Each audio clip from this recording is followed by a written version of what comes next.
Today, I'm thrilled to introduce you to a brand that is a true love letter to all women, and today's sponsor of our show, Holistic Goddess. This brand is a sanctuary for those seeking holistic health solutions, offering a space where women can heal, grow, learn, and naturally embrace their inner goddess.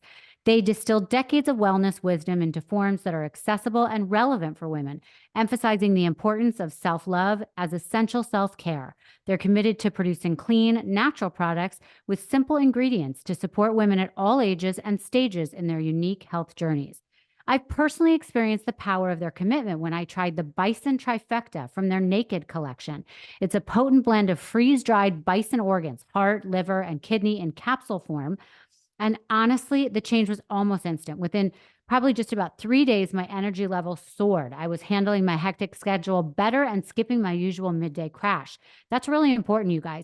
This product's purity is impressive too. No vaccines, no antibiotics, no hormones, no fillers, nothing. Just packed with bioavailable nutrition that your body absorbs right away. Since I started using the Bison Trifecta consistently, I've noticed my hair and nails growing faster. And on days I forget to take my Bison Trifecta, I can immediately feel the difference. But once I take it, I'm right back to feeling this new, incredible me. It's become an essential part of my daily routine because feeling this amazing, knowing that your body is working the way it was intended to makes you never want to go back. Also, their signature collection currently offers 10 distinctive products that target a variety of women's health issues.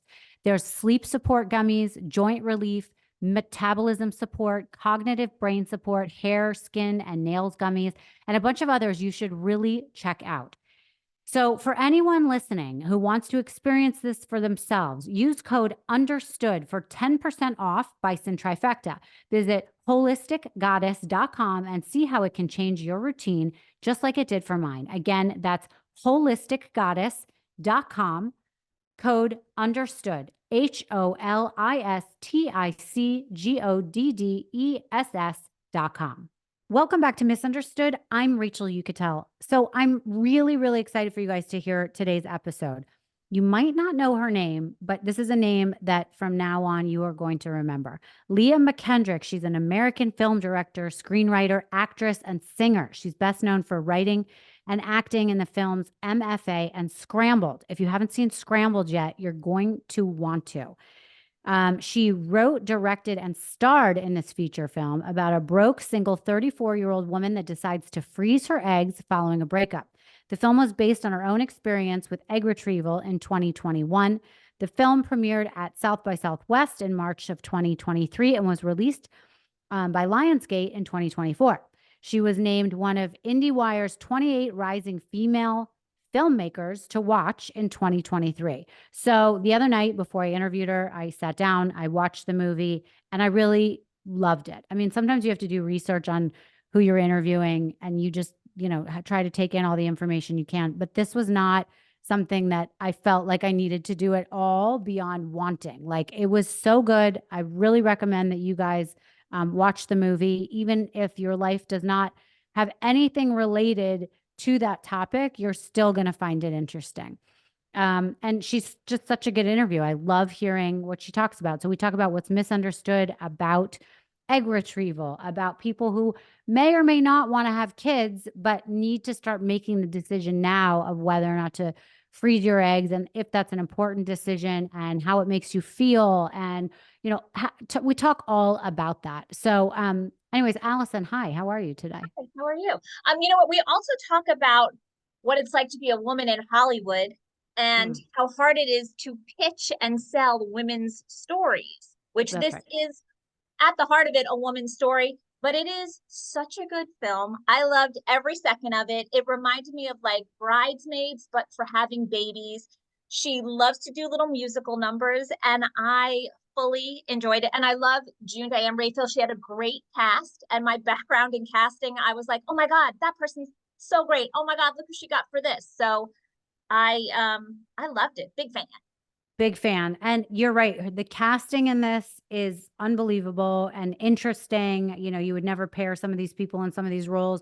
and everyone is fantastic. And Leah herself, even though she's representing herself and she wrote this part for herself and acts in it, she is just as good as any A-list actress. So Love it was my honor to have met her. And I really, really hope you guys like my conversation with Leah McKendrick.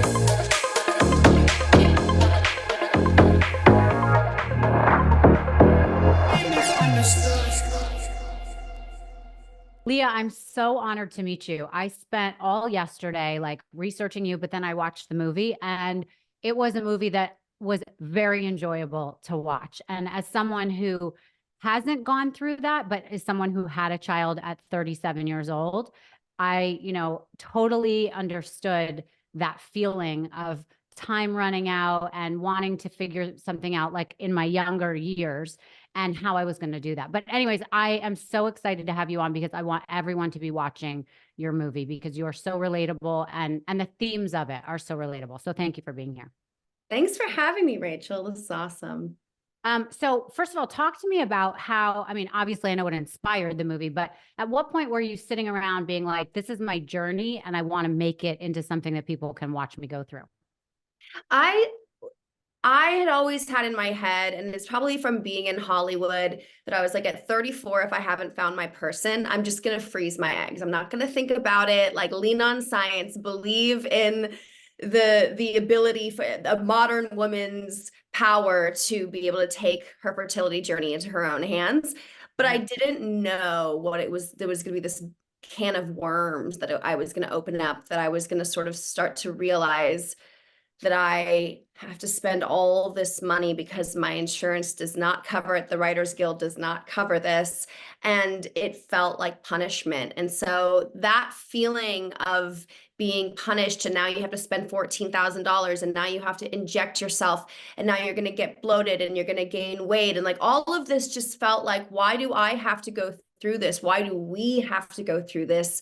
And I felt like if I'm feeling so lonely and so isolated in this experience, there's no way that I'm the only one that feels this. So it was really during the process of going through it that I was like, why doesn't this film exist? Why are we not talking about this in cinema? And I think we all know the answer is because cinema is a boys' club traditionally, and we are just making these huge strides as women to direct and to produce and to get green lights from these studios, but we're just at the beginning of it in some ways. So films like this are very female driven, obviously.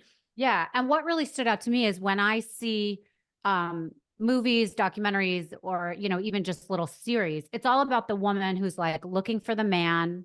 When are they going to have a baby? They're definitely going to have a baby. Or if they don't want to have a baby, they're portrayed like a slut kind of, Yes. and they just want to like be a slut for the rest of their lives or something. Yes. And what I found interesting about this, it's the notion and the concept that you're in your early 30s and time could be running out. Doesn't mean you want to have kids. Doesn't mean you want to change your life. Doesn't mean you even have to wait for a man when you decide you want to use these eggs. But it's something where you have to empower yourself to make the decision for in the future, I want to make it a possibility. And I thought that was so different and a different concept because you don't end the movie. I mean, here's a little spoiler alert, but a man comes in and saves you, and you would have thought someone would have shown up while you were in the process of, freezing your eggs, and then you decide you don't have to use them or whatever it is. But it wasn't about a man, and it was about a story about you, being okay and maybe falling in love with yourself, but being okay with you being the man in your life. And for me, that resonated because on a different level, I always too felt like I was running out of time, like I said, and I found someone when I was 36 and got pregnant, but that doesn't guarantee anything because I've raised my daughter. She's 12 now, and I've raised her for 11 years on my own. And Wow. I say to a lot of people, I am the man and the woman in my daughter's life. And, although for me now deep into it, I I know I want to have that family unit because it's hard doing it on your own, right? And also I miss having a companion and a partner, but not necessarily to raise a child. I did it on my own and I'm proud that I did, so I think that a lot of people don't talk about that, which is why I loved your movie so much. So something that stood out to me is that it's not like you're a no-name person, but to the average person watching movies, you don't have a face that is recognizable yet. So it's like you call me a no-name. I am. I'll own it. But it's amazing because you use your face on the the cover art or whatever, and then you are the lead actress, you're the director, you're everything. And what's been the reaction to that? Obviously, the film is doing well, right? It's been a journey for sure. There have definitely been moments. I mean, look, I was very rebellious in the beginning. I said, this is a non-negotiable. This is what's happening. It wasn't even just that I was like, oh, I'm this incredible actor. It was like, I know what my story is. I'm not going to slow down the process to go try and get Emma Stone, as incredible as she is. She's Emma Stone. She's got a slate and movies to make for many years to come with auteur directors that are very established. And I think everybody in Hollywood is like, how do we get Emma Stone? How do we get Elizabeth Olsen? And then years go by and you never make your movie. And I was sort of like, look, I write, I direct, I act. I know what this is. This is my story from my real life. I'm going to keep it tight and keep it moving. And we're going to make this movie. And I have it very clear in my head. And I was sort of like, putting the blinders on, like, please, nobody get in the way of what I can see my North Star very clearly. And I just want to make it the way that I see it clearly in my head and not go into development and not go into casting and not go try to attach this person or that person. And 5 years from now, I'm still trying to attach Emma Stone, So, and of course I have a degree in acting. My history, I'm an actor. So it wasn't like I was just like, no, I'll try acting. Like, I'm an actor. So I thought I'll fill the cast with incredible, recognizable faces, which is what I did. And I felt really supported in that. But also I think the truth is, when you have such a vulnerable experience, it's like seared in your brain, isn't it? When you have a sort of formative, painful, excruciating, but profound experience, you don't really want to change it. You're just like, this is what it was. And all I need to do is translate it to the screen.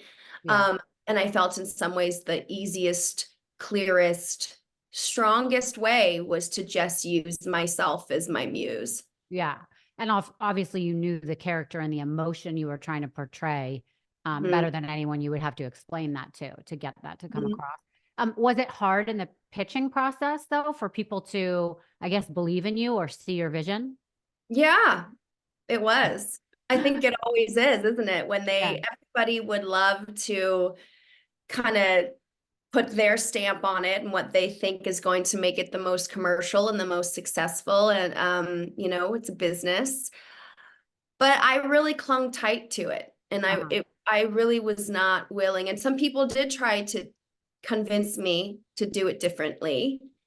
And I was quite hard-headed and just said, I have written many movies that can go to Sandra Bullock, that can go to Emma Stone. This one's mine, So you want me to write a movie for Emma Stone? When Emma Stone calls me, I'll write a movie for Emma Stone, right? Like, until then, I'm going to make my movies the way that I see can actually get made within them. I don't want to spend my whole life fighting to get to Emma Stone. You know what I mean? Right. Of course.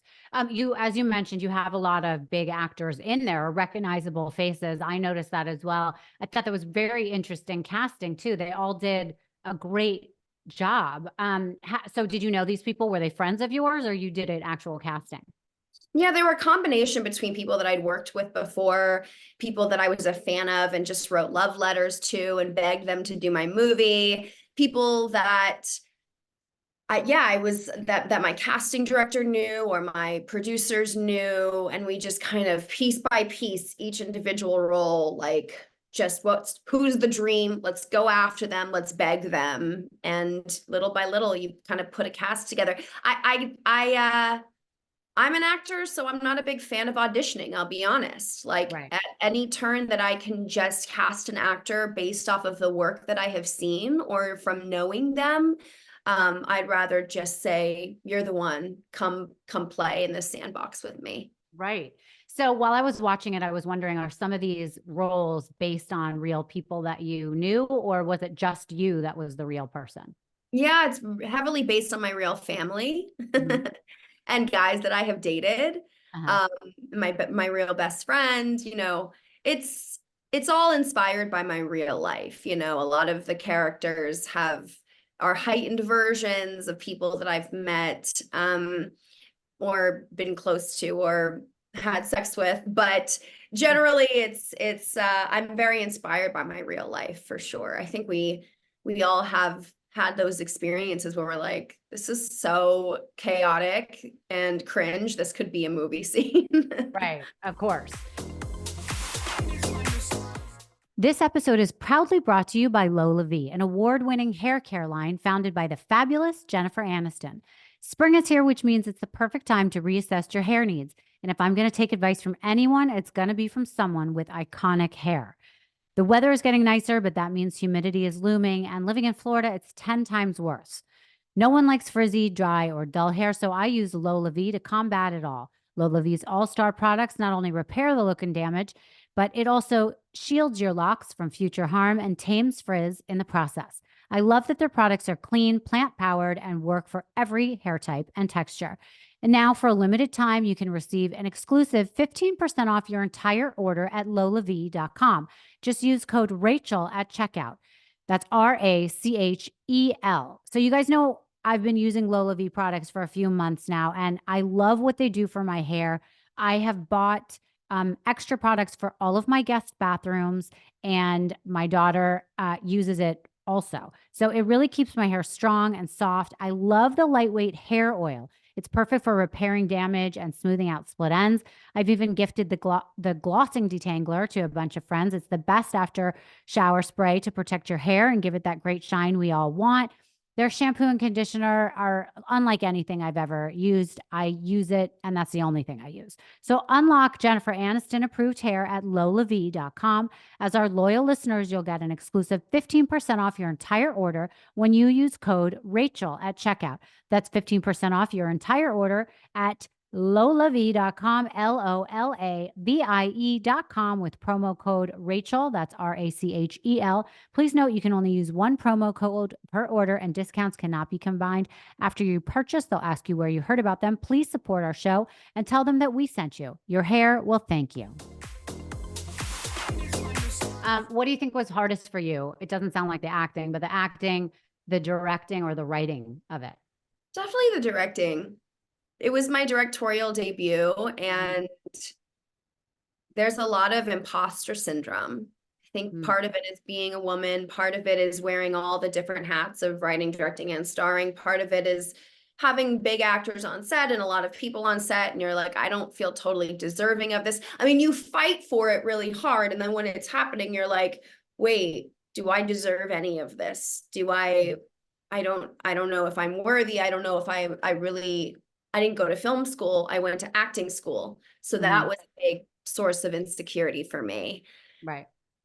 But the truth is, if you waited until you were ready, you're waiting your whole life. You know what I mean? You kind of got to do it before you're ready. You kind of got to fight for it and say, I'm going to jump and build my wings on the way down. Right. Well, that's a good concept for many different scenarios in life, I would think too. Okay, so let's talk about what's misunderstood about the whole process of freezing your eggs and what you go through and the physical ramifications, emotional. So can you start from the beginning a little bit as to like the point in your life you knew you wanted to do it, and the process of the tangibles, what really happens? I mean, I was dating, and then the pandemic hit. And like many women, I mean, I read a lot about this. A lot of women were like, I was supposed to meet my husband this year, and now I'm in hiding, and I don't even think I'm going to meet anybody this year. Or like, I'm swiping on the apps, but I can't actually like physically be with anybody, much less get married and have a baby and like, sort of hit those milestones that I was trying to hit before 35. And I hit 34 during the pandemic. And I just thought maybe this is a great time because nobody's going to see me. If I'm losing my mind a little bit, it's a good time, right? Because I don't have to go to work or like have meetings, and I can get really bloated and not really worry what I look like. Well, I didn't really think about how isolating the process is. And then on top of that, you're literally isolated during a pandemic. So it was a little bit of a double whammy. But I went in, they sort of, you do like blood tests, you do ultrasound to figure out where you are in your, what you're working with, if you will, how your follicles are looking, how your levels are looking to be able to get pregnant. And so they sort of give you a diagnosis. Is now a good time. My doctor luckily was sort of like, you've got a little bit of time. You're not in like the danger zone, but I was sort of like, I just want to do it right now. I want to do it. I have made my mind up. I've been mentally preparing myself. So we went into the process, which this isn't in the movie, but I actually had to go on 2 weeks of birth control to synchronize my follicles. And I think I even had like estrogen pills. I had like some heavy lifting to do before I actually started the process of injections. So I was like quite hormonal, even by the starting point of injections. And then I did like the most days of injections. I think I did like a full 14 days of injections. And I think around halfway through that process, you start to get the hang of the needles and you mix your own meds. At first, it feels like rocket science. And then you're like, no, I got this. I figured this out. The needle is very tiny and very sharp. It goes in quite easily. I would just put frozen peas on my belly to kind of freeze it up a little bit. But about halfway through the injections, I feel like the hormones started to really, they were like little demons speaking in my ear, like telling me that I hadn't made anything of myself, that I was unlovable, that, I'd blown it by being in so many failed relationships, that I maybe was never going to find anybody and was going to die alone. Like all of those terrible thoughts start to creep in. And then you have the surgery, you take the trigger shot, you have the surgery, and it's 15 minutes long, but you're under for it. And I remember, this was not in the film, but I remember hearing my voice, hearing my name. And then I kind of sat up like bawling, crying, just crying and crying and crying. And my doctor goes, "Are you in pain? Are you in pain? Are you in pain?" I was like, "No, I don't know what's happening." And he was like, "It's fine. It's the hormones." But I really believe that I almost can remember it somewhere in my brain that I saw something really profound in my drug-fueled sleep. And so that's why in the film you see a potential vision of what she saw, which was fully me imagining what I could have seen, because I don't remember what I saw, but it was very emotional. I almost wonder if I saw my tia, my aunt who passed away, that I love a lot. And then I just felt such overwhelming empowerment and pride in myself and what I was able to accomplish through this very adult process that nobody is holding your hand. They are truly not holding your hand. You are on your own. You are figuring it out on your own. And that these little cells in the freezer, these little eggs in the freezer are mine and mine alone, and that I made them and that they belong to me. And I went through a quite grueling process to get them. I became very proud of myself, and I smile every day that I think of them in the freezer at the beach. I smile and I go, I'm like, so it's one of my greatest achievements. And that's why I really encourage women, if there's any thought of maybe I would like to preserve that, go get tested, go have that consultation. I can't speak to what your process is going to be like. Mine was tough, but the aftermath has been colorful and beautiful and profound. What did you learn when you were doing this, when you were first meeting with the doctors? Were they telling you that there is a time that you need to preserve your eggs by, otherwise it's sort of too late to do that? They made it really, really clear. Dr. Wong at Reproductive Partners in Beverly Hills made it so clear that the drop off at 35 is like fake news. That every body is completely different. That some women, their eggs start dwindling in their 20s, and some women can get pregnant in their 40s, as we all know, right? Every woman's body is different. And when you say that drop off, I've always been confused about this. Does it mean the amount of eggs that are available, or it means the potency, or whatever the word was? Yes, the viability. So we are born with all the eggs that we will have our entire life. Okay. You know, normally you got one egg a month, right? One egg. And then if you don't use it, it comes out in your period, right? If you use it, that's why you don't get your period, because it's been fertilized and now you're cooking a baby. But you can have a ton of eggs still, and if you are older, they're no longer viable, so they're not going to actually make a baby. Got it. So it's not really about the number. It's how viable they still are. And so that is why the doctors go in and test your levels to be able to figure out, you know, if you could have a healthy pregnancy. Because keep in mind, so think about IVF, right? They take the egg, they fertilize it suddenly. So what I have in the freezer is just mystery eggs. And they explain all of this to you. Mystery eggs. We don't know which are healthy. We don't know which could produce a baby. I've just got them in the freezer. But once I take sperm and I fertilize them, I can see which are boys, which are girls, which are healthy, which are viable. And the number drops. All the eggs in my freezer are not going to be able to make a baby. So you think, oh, you only want one kid. You only need one egg, or you only need 5 eggs. No, you can have a lot of eggs, and it really only depends. So when you're young, most of your eggs are viable. Right. The older you get, the fewer the eggs that are viable. So they take out a huge amount, and then, but it's a mystery, like you said, about which ones are healthy and not. So what are the injections doing? I thought that the injections were making the eggs grow, but it doesn't sound like that's the case. So they're making your follicles grow. Okay. Which is interesting. This is above my pay grade a little bit, but each follicle can make one egg. Okay. So you want a lot of follicles. And so one of the things that I had, luckily on my side, was that I had a lot of follicles. But the problem is you need to synchronize them so that they are all starting. It's a race, right? But you want them to all grow at the same rate. Otherwise, you're basically fooling them. Usually only one follicle makes one egg per month. You're basically telling each of them, it's your month, make an egg. So you're fooling them into thinking it's their month, so that each follicle will make an egg and it will grow at the same rate, so that you can drop them at the same rate and they will all be as big as they can be. And so, like, for example, I had 3 eggs that died overnight. So you get them taken out, and they can actually like grow in the Petri dish, but they cannot freeze them if they are not full sized. So they kind of wait for them to see which ones are big enough that we can actually freeze, because you cannot freeze preemies, if they're not fully formed. So it's this very advanced process.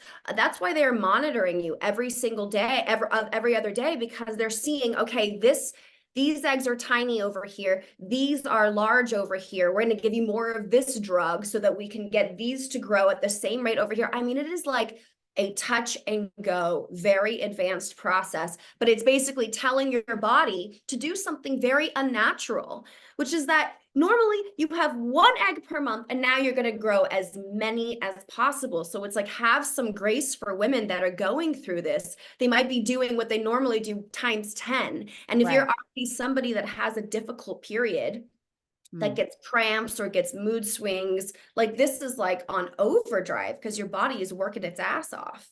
So you have to do it in the 14 days, obviously in between your period, and they have to time that, right? Yes, you come in on your period. It's very traumatic because they put the thing in you and then it pulls out and has blood on it. It's so fucked up. I was so traumatized by that process. It was like, this male doctor is like seeing my period blood, and then I was like, he's literally a doctor. This is literally what he does all day long. But yes, it's timed by your period. Yeah. And then there's a scene in there where you meet up with a guy and you end up having sex and you get nervous about it. So I didn't really understand that, because I don't know. So you obviously can't have sex when you're doing this, because I'm assuming you can get pregnant very quickly, and also it would ruin the egg scenario. because you're growing a million. So like in a horror film that I could make, you've got 10 eggs in you that could get, in a sense, fertilized. Right. They've got a bazillion sperm swimming up there, right? If you're not using protection, in a sense, you're like Octomom. Right. Right. You grow and you're very, very fertile, right? Because you've been injecting hormones and taking pills to make yourself as fertile as possible. Right. So, all right, what was the learning process from all this? So you decided when you were single that this was something you wanted to do. Does this affect whether or not you decided you want to have a baby later? That's such a good question. I think the big effect that it had on me was that I didn't feel that I needed to settle for a guy that I did not want to be with. I think when you feel that you are running out of time, and I'm sure, Rachel, you can relate to this, having yours is like the extra level because you had an actual child, but like there is this sense of like, well, the time ran out and I need a partner for this specific thing. In my case, it was to get married and have a baby. For you, I'm sure it was to be a partner in raising a child. It's like, well, this will have to do. I can work with this. I can make this work. But I feel like having my eggs in the freezer and learning so much more about my body, and that I did have time, and that we do have time, and that all this messaging of you're running out of time is like such bullshit. It made me go, it actually helped me end a relationship that I was in later, where I went, I don't need to settle for spend the rest of my life with somebody that doesn't make me feel affirmed, that doesn't make me feel seen or loved or contained. Like, I've got eggs in a freezer. Right. I can pull them out if I need to, if I'm not able to have a kid, or if I don't even know for sure that that's my future, but I know that I'm not going to sign up for a relationship that makes me feel trapped. Okay. So a couple other questions that again, I know you're not a doctor, but I'm sure you've heard all of this. So I'm going to ask you. So I think a lot of people are fearful maybe that having a baby or from an egg that's been frozen would be different than having it come from you naturally. Does it alter the egg? Does it make the human that's formed any different than if you took it from your own body naturally? Do you follow that question? I'll tell you something, ladies. The beauty of using your frozen eggs is that you can see which are healthy, and you can implant yourself with a healthy egg. You don't always have that ability. That's such a good point. I didn't think of that. So by the way, you can also choose a boy or a girl. So let's just say you've already had a son and now you'd like a daughter. You can pull those eggs out. You can choose a girl, and you can implant, and you will fertilize it with sperm, whether from a donor, a friend, or your partner. And you can say, I want the strongest egg, because they can do all that genetic testing. They can do all that ahead of time. So sometimes people are doing this to be able to choose the gender of their child when they've already had a million boys and they're like, I need a daughter. They're willing to go through this process to be able to ensure that they have a girl, but also to, when you've had several miscarriages and you're having a hard time conceiving naturally or taking a pregnancy to birth, a lot of times science can help you out with this stuff, and I think a lot of the times women can feel a lot of fear about what the baby will be like if we use it, if it's a test tube baby, all of this, right? I think a lot of that comes from religion. A lot of that comes from societal implications, that you're less of a woman if you needed the help, or you are damaged in some way if you needed the help. And I wish we could do away with all of that. I mean, if you feel that we're trying to play God, I understand religion can play a really huge role in the way that you view all this, but God created science too. God created humans that figured some science out. And I was raised Catholic. I'm quite spiritual. And I'll tell you one thing, I feel closer to God since going through this process and seeing what we're capable of. Has it made you think more about if you're going to spend the next couple of years looking for a man to be the partner for your egg, or that doesn't come in your head anymore? I think a lot of people, again, are wrapped up in this, you need a man to have a family, or a woman, whatever your choice is, right? But you need a partner to do this with you. Do you think that this changed your opinion or gave you thoughts about in your future, if you choose to have a child, will you be okay doing it on alone? Or do you feel like you really want to only do it if you have a partner? My story has changed a bit because I met my person. It has changed me in a big way. We've been together a year. Oh my God, I'm so excited for you. I met him on Hinge. So I like to tell people, even though I hate that, I like to tell people because it gives women hope or gives people hope a lot of the time that you can meet like the one. Yeah. And we talk about kids and Does he have any children? no. Okay. But like we both, honestly, I have felt more open to motherhood since meeting him. Right. More than the process of freezing my eggs. Because I'll be very honest, just like my film, the process of freezing my eggs felt like it was about me. Mm-hmm. It didn't feel that it was about children. It felt that it was about me and my empowerment to take control of my future, the timing of my life, to not feel ashamed and to not feel forced into situations that a lot of women are because they feel that they're running out of time, right? And those little eggs in the freezer, they feel like pieces of me. They don't feel like fully formed humans, which is why I'm very against what's happening politically in certain southern states, saying that embryos are fully formed humans, because they're not. They're pieces of us until they become babies. But I feel like for the first time, the thought in the conception of the idea of motherhood and children kind of was born out of my relationship with my partner. So will we take those eggs out of the freezer? Hell yeah. If we need to, fuck yeah. Yes, absolutely. I would love to be able to see, I think we might, when it's time, see how it goes, and figure it out day by day. But I have zero qualms about using those eggs in the freezer. Right. Okay. So, and then now that you've done this, just to clarify for people listening, now that you have the eggs in the freezer and you just pointed out that you could pick the gender, you could pick the healthy ones, would you, even though you probably still are fertile and could do it on your own, maybe, maybe not, but do you think you would rather pick one of those eggs as opposed to having it happen to you naturally? I mean, I'll tell you one thing, Rachel, it's expensive.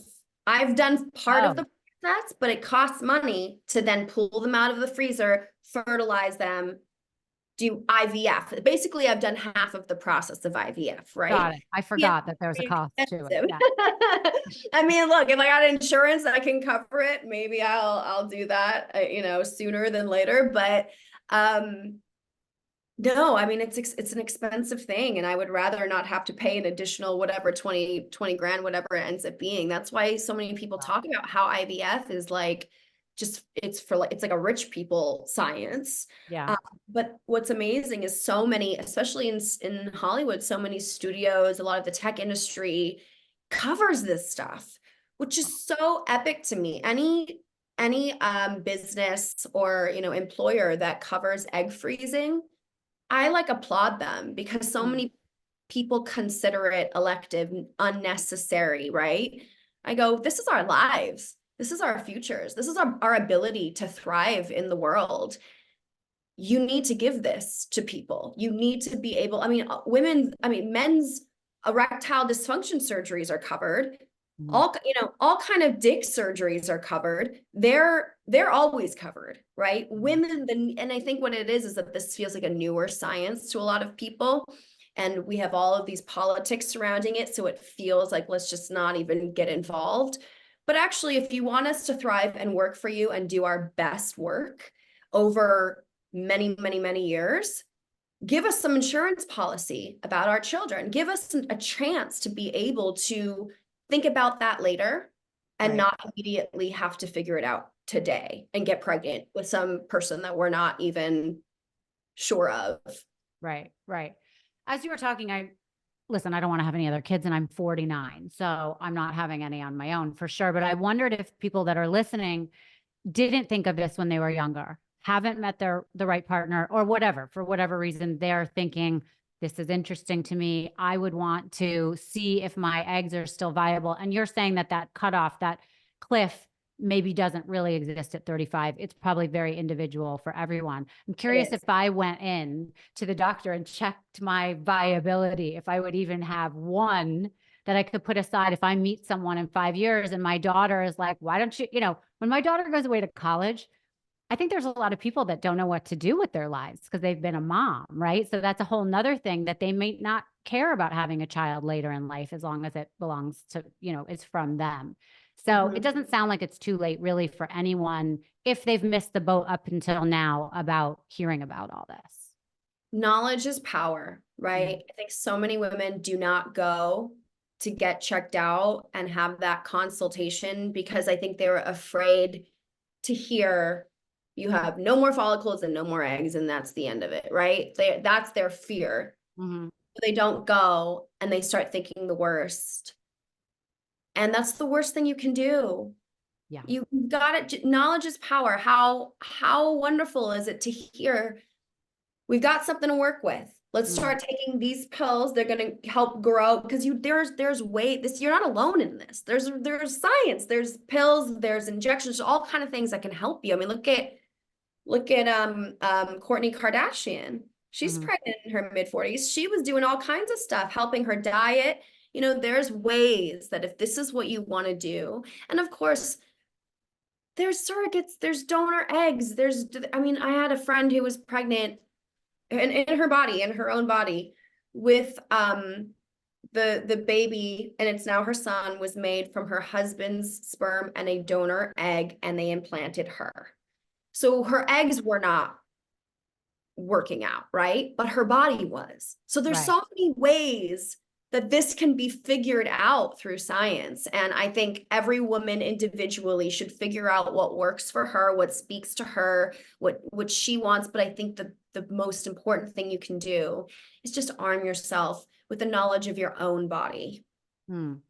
This is a really ignorant question maybe, but if you have a donor egg and your husband's sperm, will the baby have traits from the donor? So you have to pick traits that you want, even though it's growing in your stomach. That has nothing to do with you. Okay. Yep.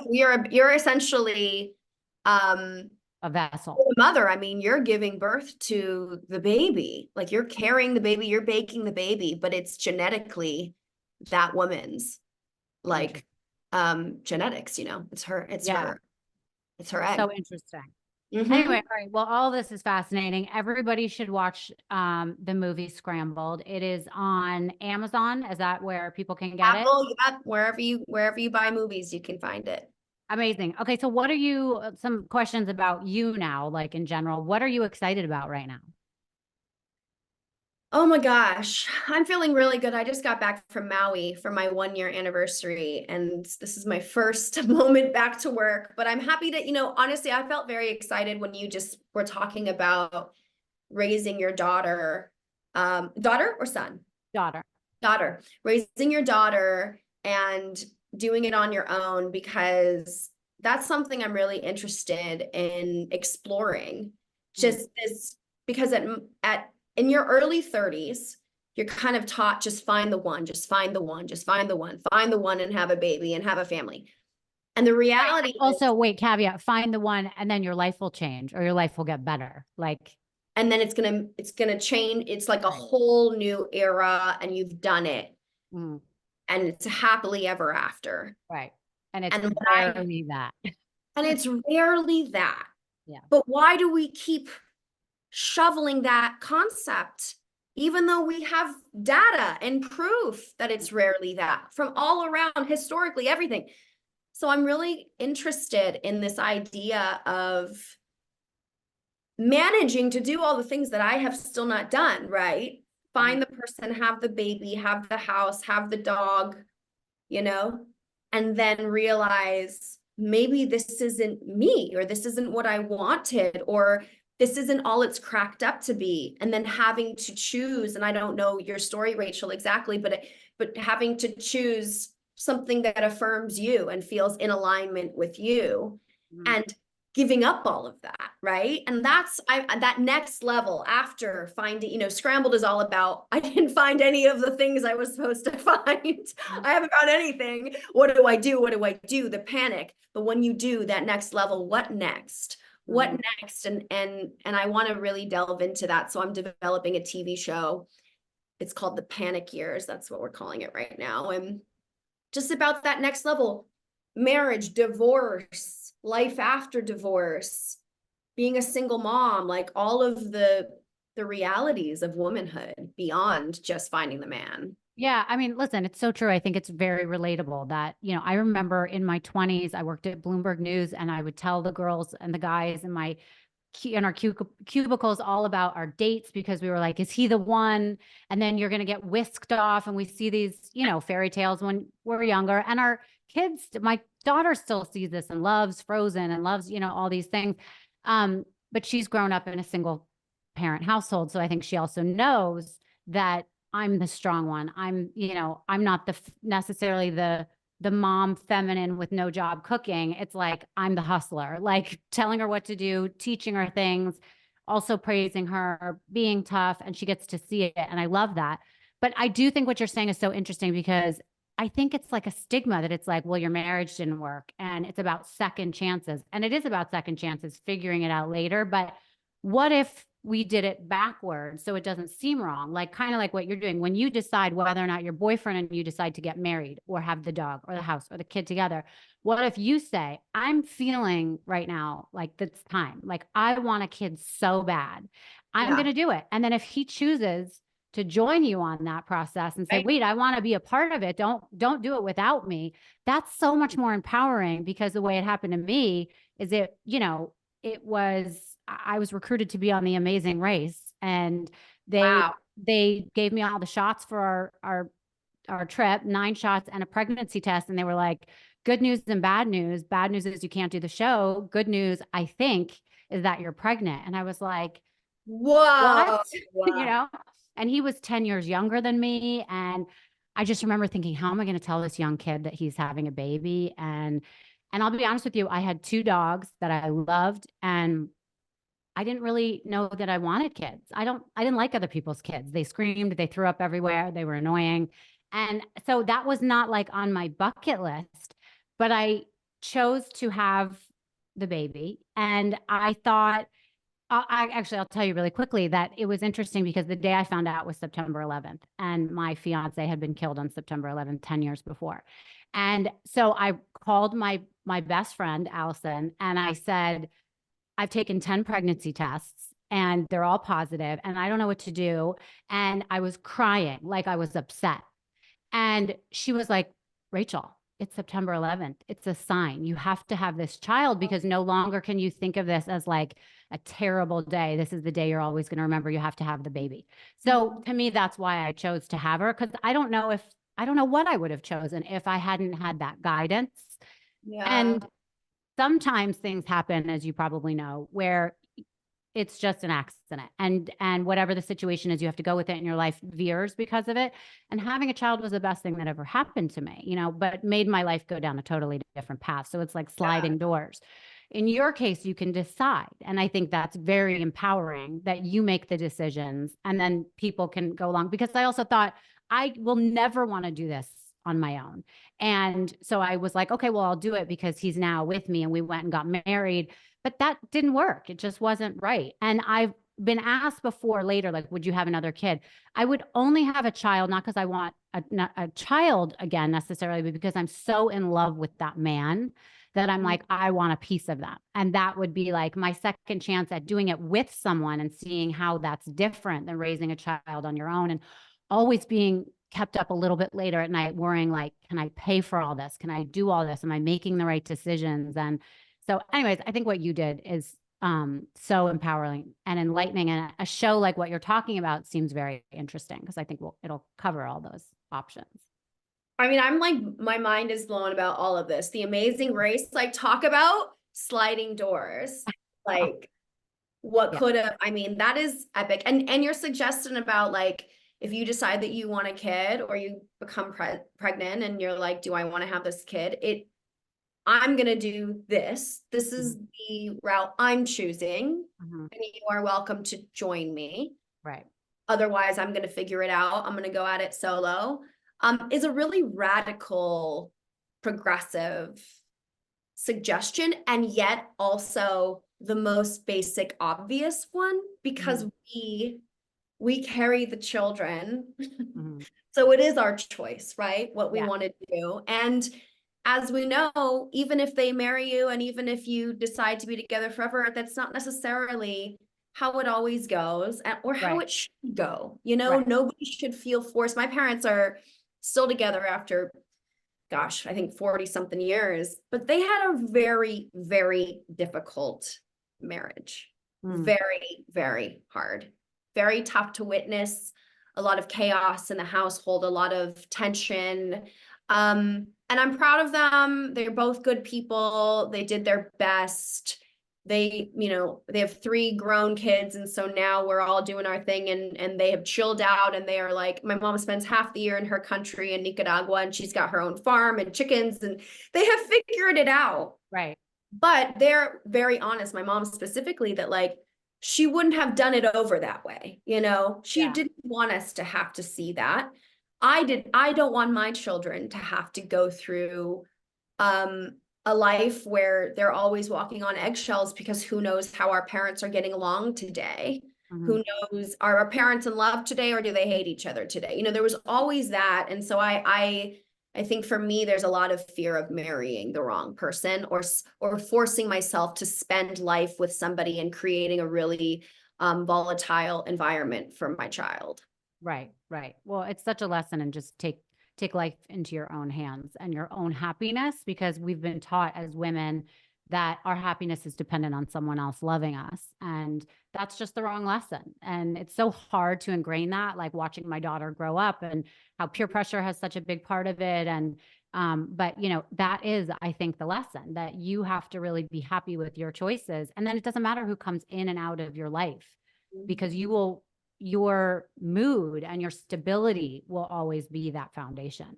So, Yeah, totally. all right. Where else can people find you right now if they're interested in following you and seeing your other upcoming projects? Don't you have something? Didn't you just get Jennifer Garner signed up? Tell me about that really quick. Yeah, we're doing a Mrs. Claus movie at Netflix. Amazing. Like the dream with, you know, Mrs. Claus needs her moment, right? Mrs. Claus, she's really the brains behind the operation in a lot of ways. Right. So that bad bitch. We never knew anything about her. So yeah. fun. Okay. Yeah. I Yeah. love it. And are you directing it? You wrote it? What? Tell I'm me. not directing this one. I wrote it, and I'm excited to see what, you know, the next iteration, but they're going to bring in somebody incredible who thrives in this family space. And I can't wait. Cannot wait. Awesome. I can't wait either. Okay. So, and where can people reach out to you if they want to Yeah. or look On more? Instagram. I'm on Insta. Hit me up on Insta, Leah McKendrick. Perfect. All right, everybody, you can watch Scrambled on Amazon and Apple, you said? Please do. It's so good. Even if you're not having this kind of a, you know, egg freezing or IVF or baby on your head journey, it's such a good movie. You guys are so cute and sweet, and there's such relatable cringe moments and guys you've dated. And I just thought it was fantastic. I think you're fantastic. I wish you the best. I can't wait to hear what happens in your life. Thank you so much for having me, Rachel. You're such an icon, and I love your story about your daughter. It's really epic. Thank you.